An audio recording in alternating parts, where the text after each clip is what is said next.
The Dusit terror attack had many victims who were affected in different ways. The most affected, without a doubt, are the families and friends of the 21 people who were killed in the most brutal way.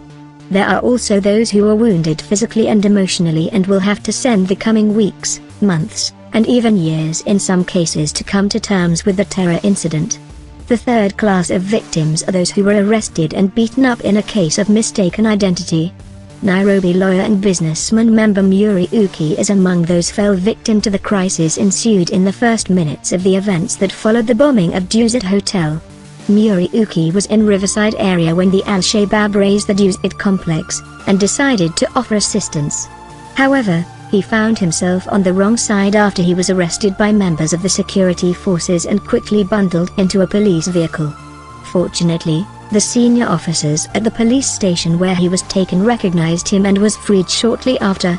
The trauma was not over as Kenyans on social media continued to share photos of his arrest, thus risking his safety by suggesting he was a terror suspect. The lawyer spoke to and clarified the events at Riverside Drive, saying he was not a suspect in the terror incident.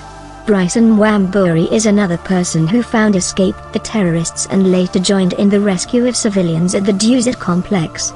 He was arrested on suspicion of being part of the attackers and having lost his documents in the melee, was unable to provide identification documents.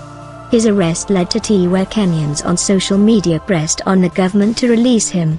He was released after being held incommunicado for several hours.